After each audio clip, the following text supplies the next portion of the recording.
les amis, aujourd'hui, dans les grandes dates de l'histoire de France, la Renaissance et les guerres de religion,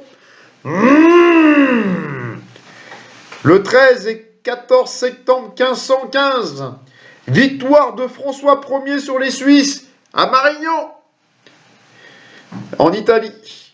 Le 17 octobre 1534, c'est l'affaire des placards.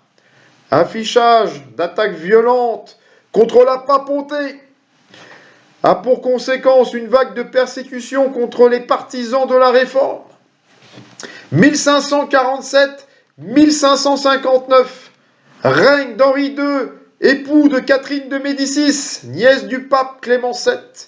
Depuis 1533, notamment sur l'influence de celle-ci, il engage une lutte acharnée contre les protestants. Son règne est également marqué par la reprise d'affrontements contre Charles Quint, avec la reprise au Habsbourg des trois évêchés, Metz, Toul et Verdun en 1552, et contre les Anglais auxquels il reprend Calais en 1558. 1er mars 1562, massacre de plus d'1 millier de protestants à Oisy, en Haute-Marne, par les hommes du duc de Guise. Cet acte marque le début des guerres de religion. Le 13 mars 1569, les protestants sont battus par les catholiques à la bataille de Jarnac. Louis de Condé est exécuté.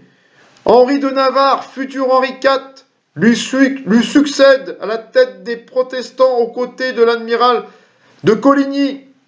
1570, Catherine de Médicis fait adopter la paix à Saint-Germain qui permet aux protestants de pratiquer leur culte dans 2 villes par province et leur accorde 4 places fortes, La Rochelle, Montauban, Cognac et La Charité. Le 24 août 1572, Catherine de Médicis et les Guises font pénétrer à Paris le massacre de la Saint-Barthélemy, durant lequel sont tués plus de 3000 protestants, dont leur chef Gaspard de Coligny. Mai 1576, édit de Beaulieu, paix de Monsieur, par lequel Henri III accorde la liberté de culte aux protestants partout, sauf à Paris. Le 8 juin 1576, Henri de Guise et les catholiques forment la Sainte Ligue en réaction à la paix de Beaulieu et afin de lutter contre la perspective de voir le protestant Henri de Navarre, futur Henri IV, accéder au trône. Le 1er août 1589, assassinat d'Henri III à Saint-Cloud par le moine ligueur Jacques Clément. Henri IV devient le premier roi de la dynastie des Bourbons.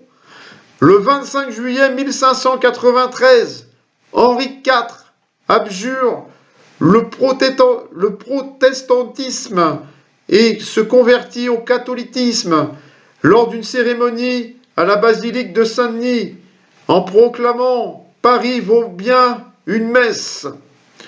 Le 13 avril 1598, Henri IV se fait promulguer l'édit de Nantes qui octroie aux protestants la liberté de leur culte et met fin aux guerres de religion.